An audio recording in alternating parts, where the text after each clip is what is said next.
This second video is about cutting the pieces and sewing the shirt, and I realized I didn't tell what the pattern is I'm using, so it's this one, and here you can also see the address of the place where I bought it. I got the pattern some time ago when they had a sale, half off of everything, so I paid $4 for this pattern. It's normally $8 and it's still available there. And the reason I got it is that, as you can see from these pictures, you can use it both for making shirts and dresses.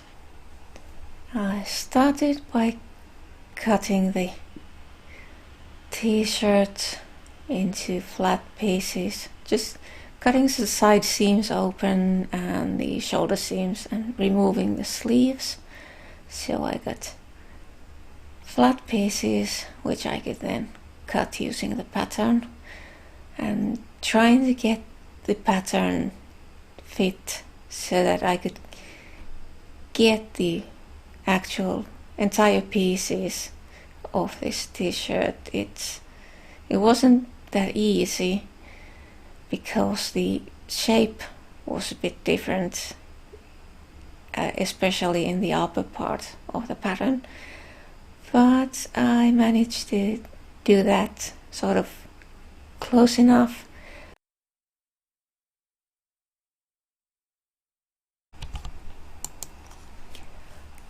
Then I cut the rest of the pieces, like the waistband and the sleeve cuffs. Started with those because those are sort of low pieces but long. They were cut on fold, so I wanted to cut them first just to get them all done on this edge of the fabric. And then that's neckband. I think that's not on fold, that's the entire piece.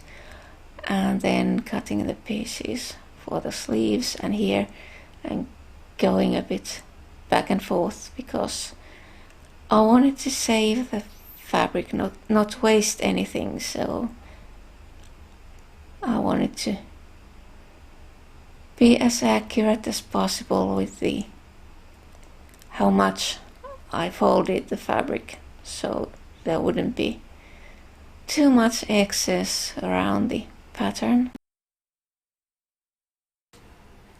The first part of sewing the shirt are the sleeves. I have the pieces here. I have marked the front pieces with a pen because it's easy to get confused with which part is which. So I mark the front parts, so when I have sewn this I know which sleeve goes to which side. And the instructions say that I should sew 4 inches here at the top and then half an inch here, because there's going to be an opening here in this sleeve.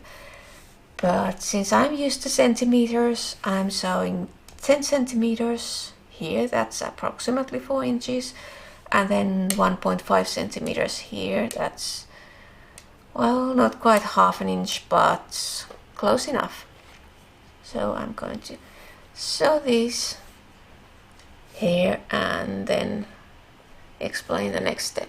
Now I have sewn these sleeve parts together, and the next step is to first press these edges here on the wrong side and then stitch around the opening from the right side. Now I have sewn these and stitched the openings, and then I need to check this is front and so this is front. So the next thing to do is to sew this into this part and the other one into this part, and then after that's done you do the same with the back. You sew this to the corresponding part of the back piece on both sides, and after that we'll see about the side seams. Sleeves are in place, and the next thing to do is to fold this like this, and then just sew the side seams and the lower sleeve seams. All the seams are now sewn, so this is already a shirt, just missing the sleeve cuffs and neckband and waistband, and these are all handled the same way. First you sew the ends together, then fold it in half, right side out, and then divide them into 4 equal sections, like they would be here, here, and here in the middle on both places, and then you divide the opening into 4 equal sections, and then you just align the markings. I'm going to use pins for marking those places, and you align the markings on the band and in the opening, and then stretch the band as needed when you sew it in place. And that's the same for all of these pieces. Like this is for the sleeve, and then here's the waistband, and I have already tried this on. It fits, size is otherwise fine, but this is a bit too long, so before I'm sewing this in place I need to shorten it. So I'm going to put the neckband and sleeve cuffs in place and then try it on again and check what the final length will be. But that's really all that's left to do with this. The neckband and sleeves are now all finished, so there's just the waistband left, and I thought I would show you this. I first aligned these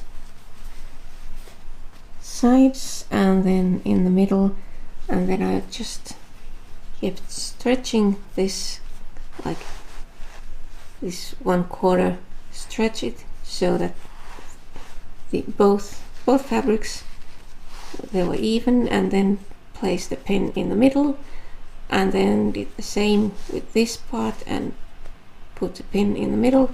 So there are lots of pins, and now when I start sewing this I'll just need to stretch it one section at a time, make sure the fabrics are of equal length, so this, and then move on to the next part, take out the pin and stretch it like this and sew it, and remove the pin and do the same with all of these sections.